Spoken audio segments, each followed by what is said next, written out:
안녕하세요. 귀로 여는 세상, 영심이의 책방 가족 여러분, 환영합니다.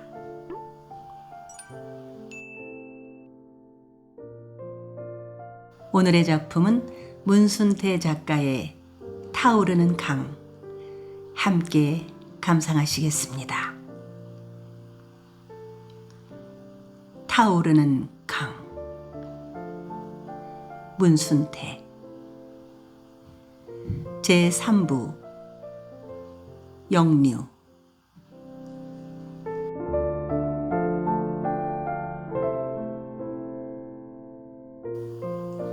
요 몇 년 사이 쌀분이는 몰라보게 쭈구렁이가 된 듯 싶었다. 포실한 몸매가 빗자루처럼 볼품없이 말라버렸으며 복슬복슬하던 듀뺨이 머루껍질처럼 오그라들었고 얼굴은 죽은 개 투성이었다. 어서 들어가거라. 아버님도 들어가시지요. 내 걱정 말고 들어가. 장쇠는 삽을 들고 논둑을 따라 걸어갔다. 그는 집안일은 거들떠보지도 않는 대부리가 괘씸하게 생각되었다. 장쇠는 삽자루를 든 채 논둑을 밟고 한없이 걸었다. 예년 같으면 벌써 애가리들을 하느라고 여기저기 쟁기질을 하는 모습이 한창일 터인데 농사 준비에 바빠야 할 들판이 쓰렁하게만 느껴졌다. 장쇠는 뒤를 돌아다 보았다. 손녀를 앞세운 며느리가 집 돈단으로 올라가는 모습이 보였다. 빌어먹을 자석. 그는 그저 둘째 아들 대부리가 야속한 생각뿐이었다. 아휴, 몹쓸 놈. 장쇠는 몇 번이고 아들 대부리를 원망하는 소리를 되뇌었다. 어릴 때부터 마음 씀씀이가 괴팍하고 부모 속을 썩이더니 다 커서도 말썽인 것이다. 그런 대부리 녀석에 비해 큰아들 웅보는 매사에 차분하고 여태껏 부모 속상하게 한 적이 한 번도 없었는지라 장쇠는 옥에 갇힌 큰아들 생각에 연연하고 있는 것이리라. 웅보는 새끼네 사람들과 같이 벌써 여러 날째 옥에 갇힌 몸이 되었다.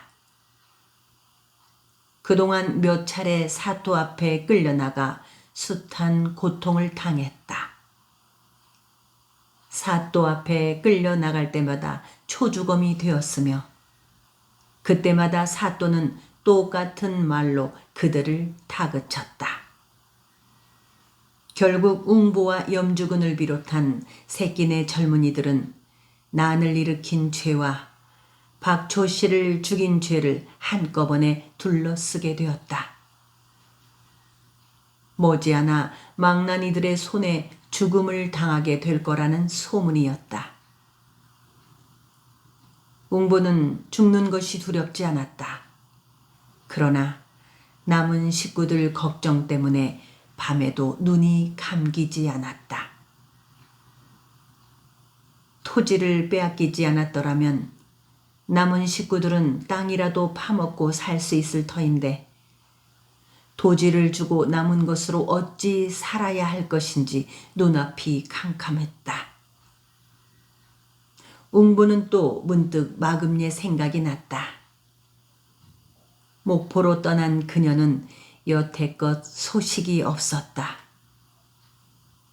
여자 몸으로 어린 새끼를 이끌고 어찌 살아가는지, 그녀가 영산포에서 배를 타고 떠날 무렵 잠깐 안아보았던 한 핏줄인 아들 녀석의 체온이 아직도 가슴 언저리 어딘가에 남아있는 듯 싶었다. 웅보, 뭘 생각이여? 염주근은 뼈만 남은 얼굴에 송곳으로 후벼 판 것 같은 퀭한 눈으로 웅보를 보았다. 그냥 이 생각 저 생각. 생각을 하면 뭘 할 거요? 그래도 이 머릿속에는 생각만 가득하다니까. 다 잊어버려. 우리는 이제 죽은 목숨이여. 염주근은 형졸들한테 얻어맞은 몸이 성한 곳이 없어 몸을 움직일 때마다 고통을 참느라고 얼굴을 찡등거렸다. 다 죽는 것은 무섭지 않은디. 뭐 누구는 죽는 것이 무섭단가? 사람이 한 번 죽지 두 번 죽남? 헌통해서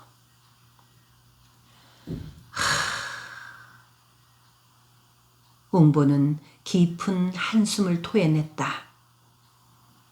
생각들을 털어버리려고 고개를 살레살레 가로저었지만 소용이 없었다. 눈을 뜨고도 식구들의 얼굴이 번이 떠오르곤 하였다. 원통한 것은 말할 것도 없지. 누구인가 똑같은 말을 하며 한숨을 토했다. 뺏긴 땅만 되돌려준다면 이대로 죽어도 좋겠구먼. 참말로 우리를 죽이는 대신 땅이나 돌려줬으면 좋겠어. 말이라고 하는가. 놈 뺏기고 목숨 잃고 원통해서 못 참겠구만. 웅보는 두 눈을 부릅뜨고 고개를 쳐들어 보았다. 다 잊어버려. 죽으면 다 있는 기야. 염주근은 다친 엉덩이 뼈의 통증 때문에 다시 얼굴을 일그러뜨렸다. 그나저나 애가리도 하고 못자리판을 만들어야 할 건디. 옥에 갇힌 새끼네 사람들은 꼼짝할 수 없는 몸이 되어서도 마냥 농사 걱정이었다. 그들이 할 수 있는 일이란 흙을 파고 씨를 뿌리고 다시 결실을 거두어들이며 관가에서 시키는 대로 수걱수걱 따르는 것뿐이었다. 어떻게 씨나락은 담궜는지, 언제 죽을지도 모르면서 또 그들 자신도 이미 죽음을 각오한 몸이면서도 집안 걱정이 태산 같았다. 옥문을 지키는 옥졸이 나타나자 그들은 팔꿈치로 옆 사람의 옆구리를 찔러 입을 다물었다. 옹보인지 곰보인지 어서 나와! 옥졸이 웅보의 이름을 부르자 섬찟 놀란 웅보가 염주근을 돌아다 보았다. 염주근을 돌아보는 웅보의 눈엔 마치 죽으러 가는 사람처럼 처절함이 가득 괴여 있었다. 어서 나오지 못해! 옥졸이 버럭 고함을 지르자 웅보는 무거운 몸을 일으켜 세웠다. 동원 뜰하게 꿇어 엎딘 옹보는 잠자코 고개를 무겁게 내리박았다. 너 이놈! 아직도 살고 싶은 생각이 없단 말이냐? 창자를 뒤트는 것 같은 딱딱하고 날카로운 목소리가 찌렁찌렁 동원을 흔들었다. 옹보는 고개조차 쳐들지 않았다. 그래, 내 놈들 중에서 동학군이 어느 놈이며 어떤 놈이 동학군과 내통을 하느냐? 그래도 웅보 입에서 아무런 말도 없자 옥졸이 방망이로 그의 머리를 쿡 찔렀다. 사또께서 어느 놈이 동학군이냐고 묻고 계신다. 통인의 카랑카랑한 목소리에 택도 없는 말이오. 우리들 중에는 동학군도 없으려니와 동학군과 내통한 자도 없소 하고 야무지게 잘라 말했다.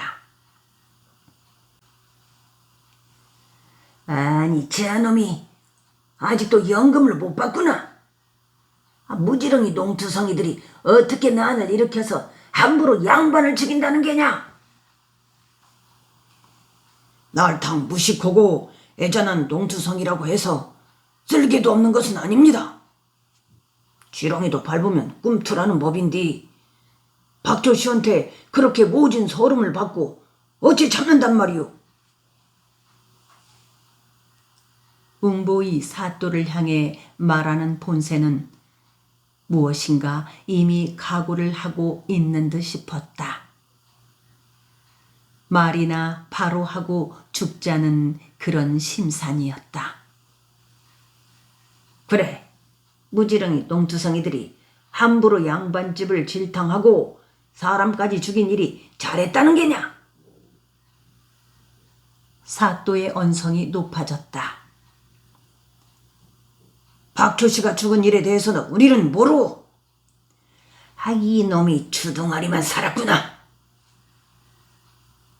이때쯤이면 사또는 을에 매우 치라는 호령을 고래고래 내질렀을 터인데 그날만은 어찌된 일인지 웅보가 거침없이 목을대를 빳빳하게 세워 말을 되받고 있는데도 아직 매우 치라는 호령만은 연발하지 않았다. 바른 대로 되지 않으면 당장 목을 칠 것이며 동학군이 누군가 이름을 대면 곧 방면을 해주겠다. 사또는 왼손으로 수염을 쓰다듬으며 능청을 부렸다. 이미 죽음을 각오하고 있는 몸이오. 허나 우리들 중에 동학군은 없소. 지금 당장 내 목에 칼이 들어와도 다른 할 말이 없으니 죽이든 살리든 알아서 하시오. 그 말에 사또는 벌떡 일어서서는 웅보를 쏘아보았다. 아니 저놈을 당장 밖으로 끌어내라. 하나 사또의 호령이 떨어졌어도 옥졸들과 옹보는 어찌할 바를 몰랐다. 뭐더라는 게냐? 그놈 꼴도 보기 싫다. 어서 밖으로 끌어내라는데도. 하오나 사또, 어디로 끌어내라는 분부이시온지. 웅보를 끌고 나온 옥졸은 여싯여싯 사또를 곁눈질해보며 멈칫거리기만 하였다. 꼴도 보기 싫으니까 제 집으로 돌려보내라. 사또의 말에 웅보와 옥졸들은 함께 놀랐다. 웅보는 말뚱말뚱 동원마루 끝에 사또를 올려다보고만 있었다. 뭐더라는 게냐? 어서 끌어나려는데도. 사또는 꽥 소리를 지르며 어기뚱거리는 걸음으로 별당 쪽으로 사라져버렸다. 옥에 갇힌 친구들은 어찌 되나요? 웅보는 사또가 동원에서 사라지자 옥졸에게 물었다. 그걸 내가 어찌하노? 자, 어서 나가! 옥졸은 거의 강제로 웅보를 동원 문 밖으로 끌어냈다. 웅보는 어리둥절했다. 아무래도 알 수 없는 일이었다. 사또가 왜 그 혼자만 방면을 해주는 것인지 이해가 가지 않았다.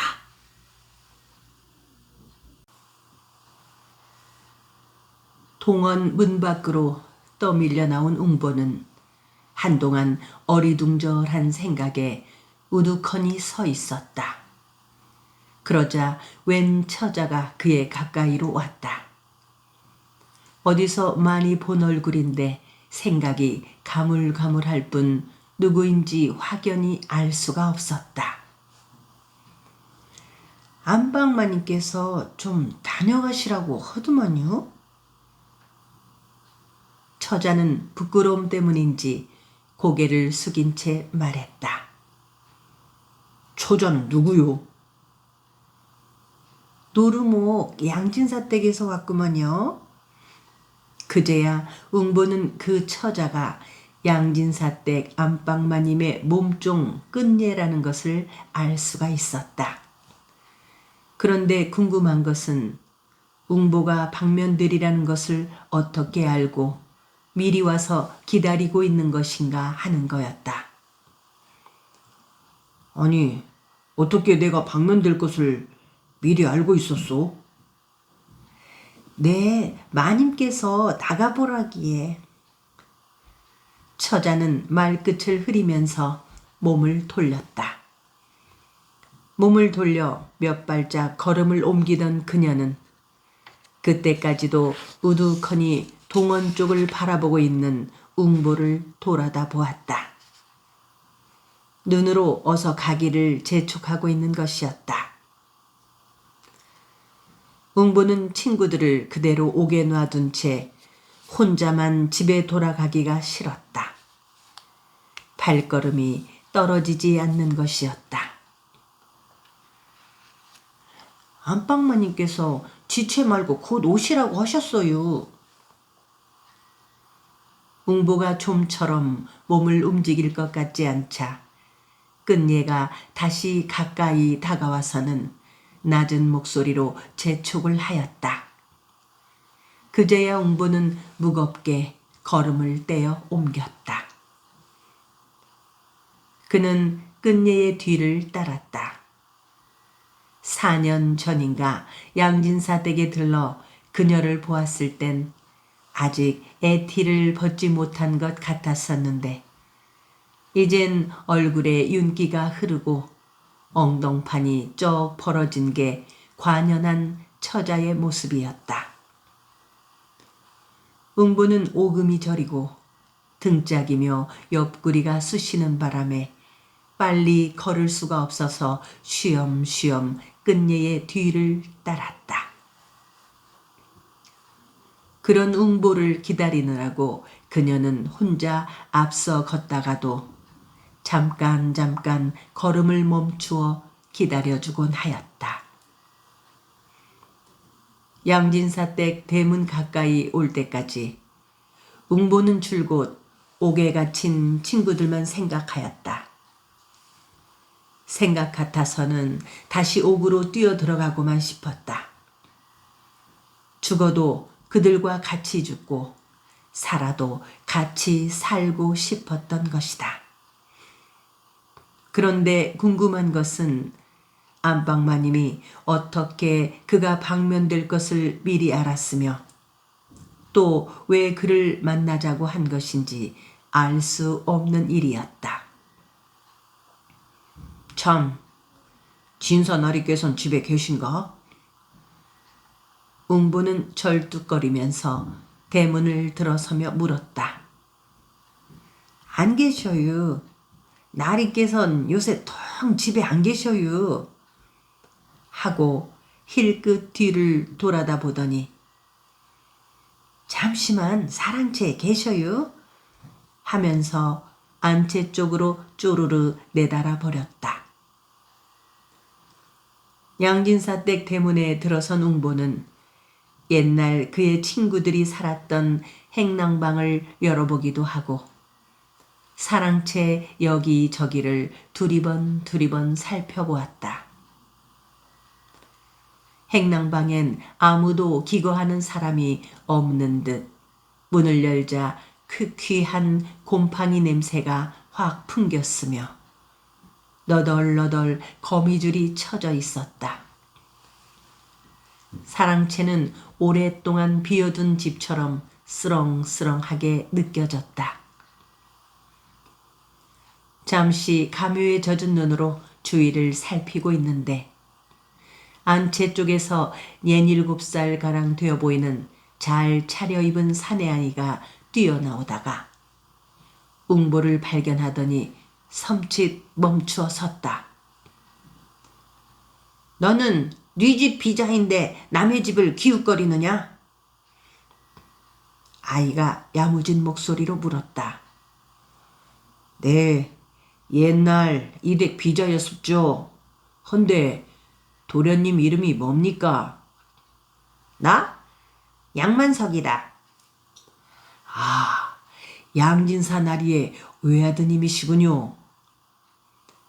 아이는 묻는 말에 대답은 하지 않고 뒷짐을 진 채 한 바퀴 빙 돌며 웅보의 위아래를 뜯어보았다. 그놈 등짝 한번 실하게 생겼구나. 내 말이 되어주지 않겠느냐? 양만석은 호령조로 말하였다. 잠시 후 웅보는 넙죽 땅바닥에 엎드렸다. 자, 등에 올라타십시오. 대련님의 말이 되어드리겠습니다. 웅보는 옆구리와 오금이 쑤셔오는 것을 이를 응등 물고 참으며 땅을 짚은 두 팔을 낮게 굽히고 양만석이 등에 오르기를 재촉하였다. 이랴, 이놈의 망생아! 양만석은 웅보의 등 위에 올라타서는 털푸덕 소리가 나게 손바닥으로 그의 등을 툭 쳤다. 웅보는 무릎뼈가 뻐개지는 것 같고 등짝이 무너져 내리는 것 같은 아픔을 참으면서 네 발로 맨 땅을 기었다. 참, 대련님, 글 공부를 하시지요. 웅보는 사랑채 앞드락을 한 바퀴 돌고 나서 그대로 엎딘 채 물었다. 하, 망아지가 말을 한다. 대련님, 시방 무슨 책을 읽고 계십니까? 논어를 읽고 있다. 아, 벌써 논어를 읽고 계시노만요. 그러면 논어 어디까지 배웠습니까? 망아지가 별걸 다 묻네. 위정편이요. 그러시면 대련님, 셋내가 하나 물어볼까요? 무엇이든지. 우리 대련님은 영특하시니까 다 이시겠지만은 개강자가 백성들이 공경스러워지고 충성스러워지고 선행에 힘쓰게 만들려면 어떻게 하면 되느냐고 물었을 때 선생님께서는 뭐라 말씀하셨나요? 웅보는 손과 무릎을 멈추고 고개를 돌려 등 뒤의 만석이를 돌아보았다. 헤, 그까짓 걸 다 묻느냐? 알고 있습니까? 알고 있으면 말해봐요. 선생께서 가라사대 백성에게 장중한 태도로 임하면 공경스러워지고 효성이 있고 자애스럽게 굴면 충성스러워지고 선한 사람을 등용하여 몸가짐을 바로 하지 못하는 사람을 가르치면 선행에 힘쓰게 된다고 말씀하셨지. 참말로 우리 대련님 영특하시네요. 정말이지 웅보는 순간 뿌듯한 기분을 느꼈다. 영특한 만석을 덥석 안아주고 싶었다. 그의 눈에는 자기도 모르는 사이에 눈물이 촉촉히 젖어 있었다. 이놈의 망생이야, 어서 뛰어라! 등에 올라탄 만석이 다시 웅보의 등을 쳤다. 예, 도련님. 웅보는 질퍽하게 두 눈이 젖은 채 아픈 것도 있고 정신없이 네 발로 땅바닥을 마구 기었다. 그는 껑충거리기도 하고 힝 말 울음소리까지도 흉내냈다. 망상이야, 앞마당으로 가자! 아이고, 하지만 대련님, 앞마당에는 안 됩니다. 웅보는 숨을 헐떡거렸다. 왜 안 된다는 게야? 안채에는 안방마님이 계십니다. 잔소리 말고 앞마당으로 뛰어. 어머님께 내 망생이를 보여줘야겠다.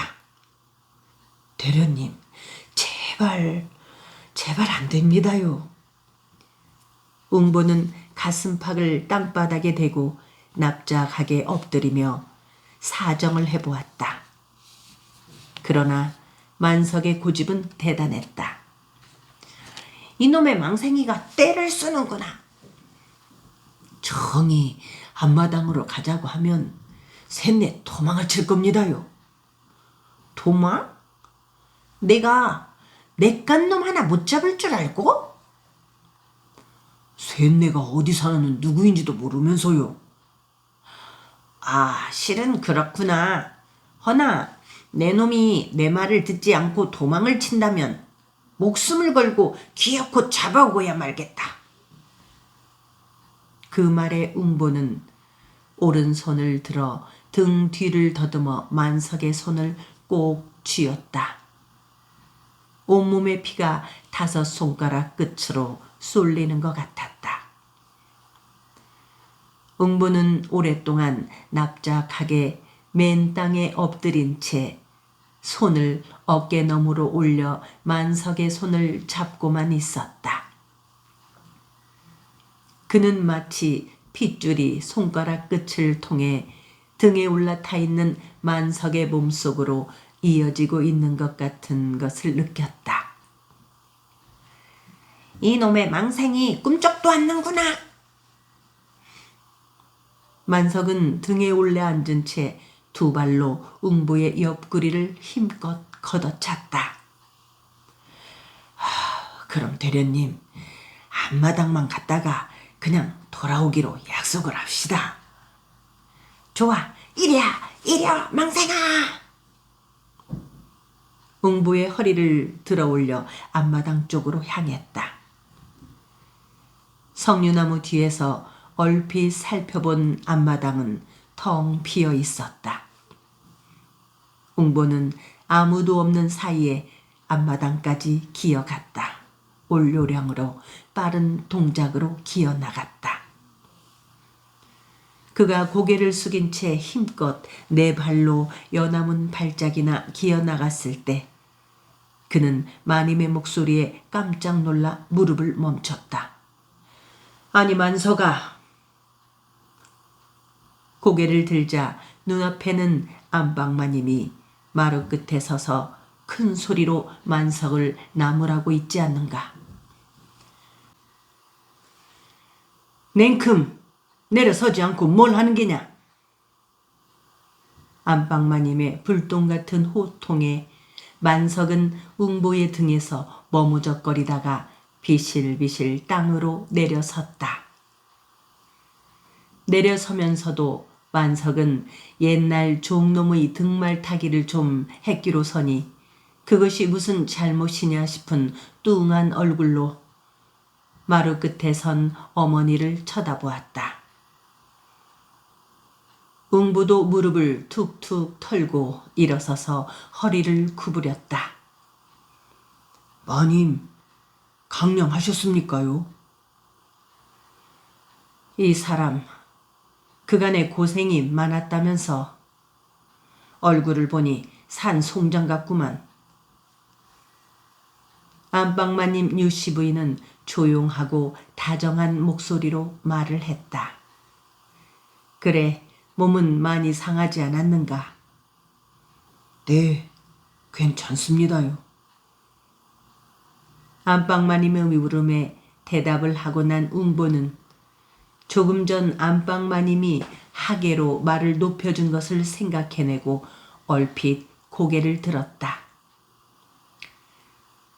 자네가 옥에 갇혔다는 소식을 며칠 전에야 알았다네. 부랴부랴 친정 오라버니를 찾아가서 청을 넣었더니 그러고 보니 웅보가 방면된 것은 안방마님 때문인 것이었다.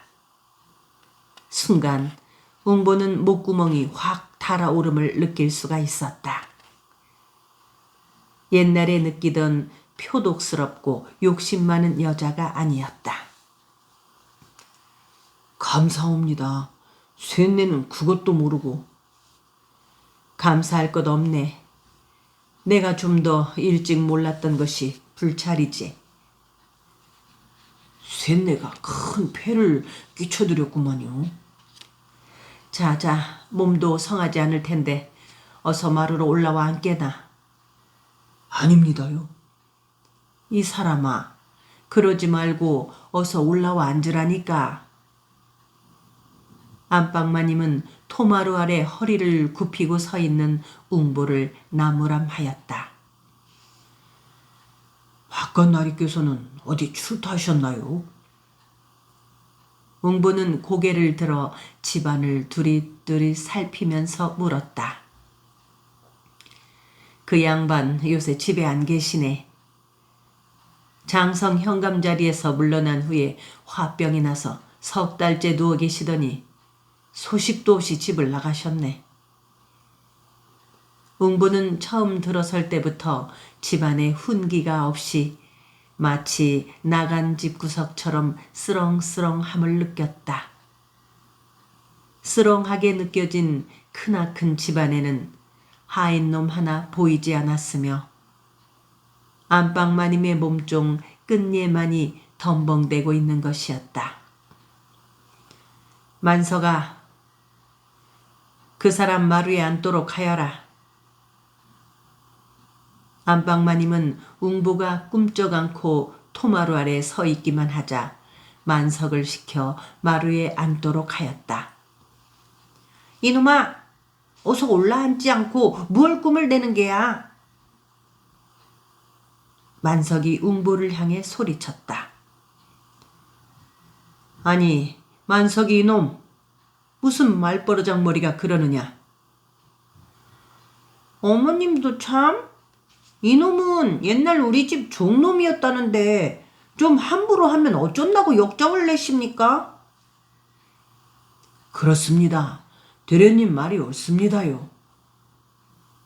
웅보는 몸들 바를 몰라 하면서 비실비실 토마루 위로 올라서서 마루 끝에 걸터 앉았다.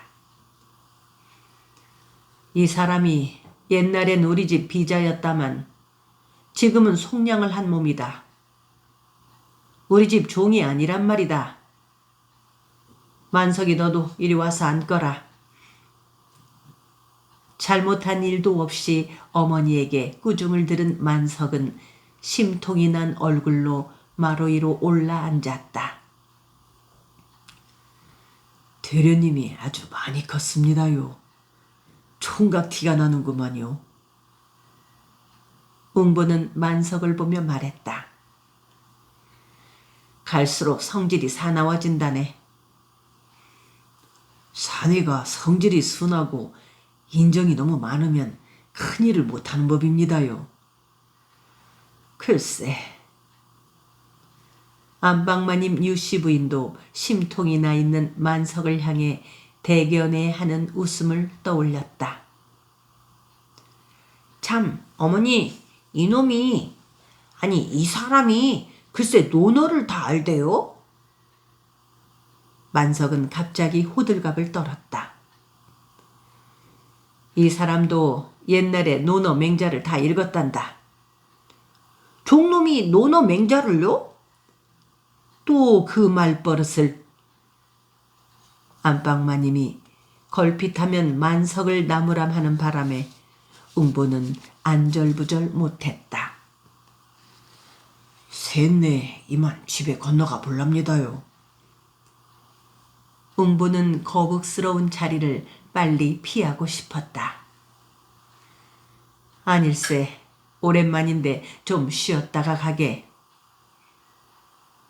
안방마님은 그러면서 끝예를 불러 빨리 점심을 차려오도록 하였다. 웅보는 안방마님이 한사코 점심을 먹고 가라고 붙잡는 것을 뿌리치고 새끼네를 향해 나섰다. 안방마님은 그런 웅보를 원망하는 눈빛으로 쏘아보았다. 아들 만석이와 함께 대문 밖까지 배웅을 해주며 몸이 좀 나아지면 꼭 한번 다시 들러달라고 당부를 하였다. 옛날에 성깔 사나운 안방마님이 아니었다. 그 사이 몰라보게 딴 사람이 된 듯 싶었다.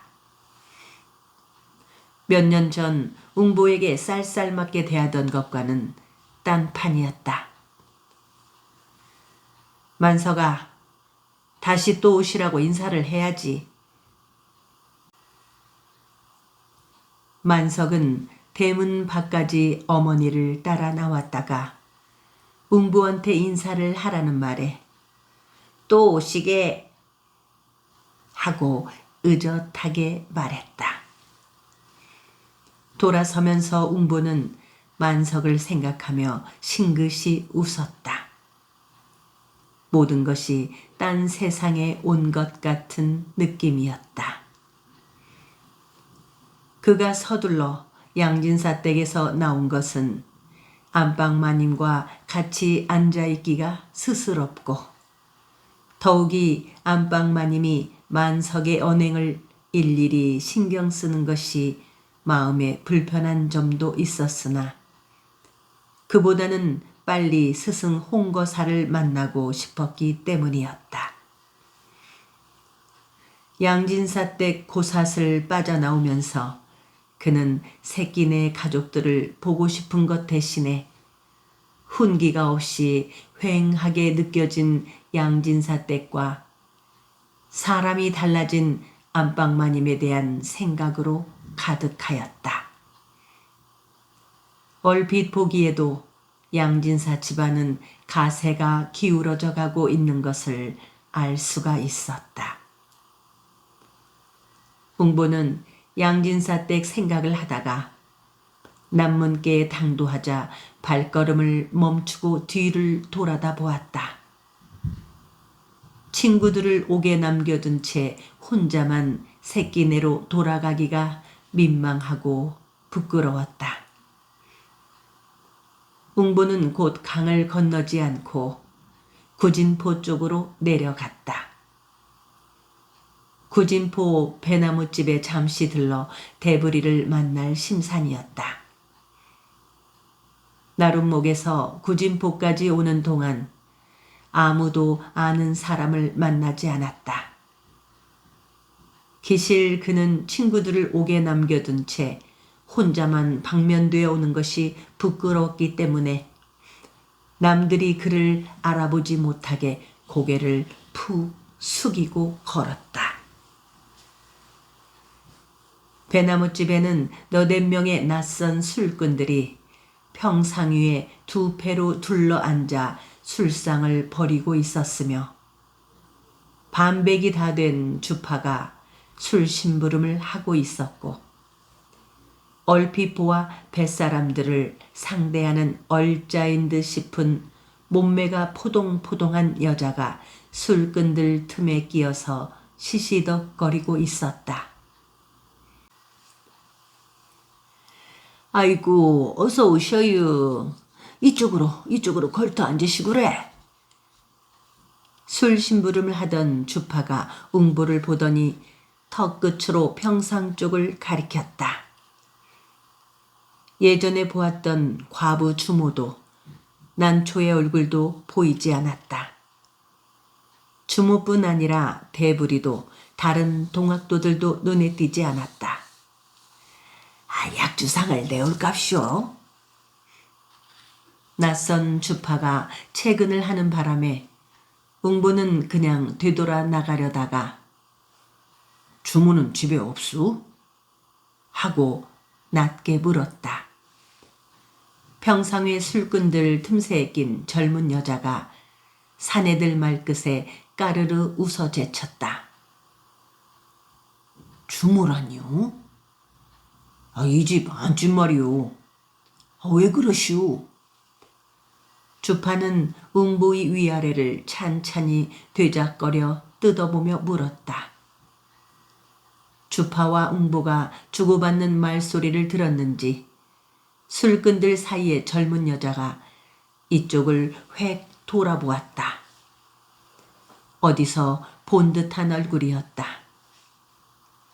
그녀는 거린 난리 때 광주댁과 함께 째본의 주막에 있었던 논단이었다. 웅보는 우선 평상 모서리에 걸터 앉았다. 주파가 잠시 안으로 들어갔으며 이내 난초가 방에서 나오다가 웅보를 보더니 맨발로 뛰쳐나왔다. 어메 누구시던가요?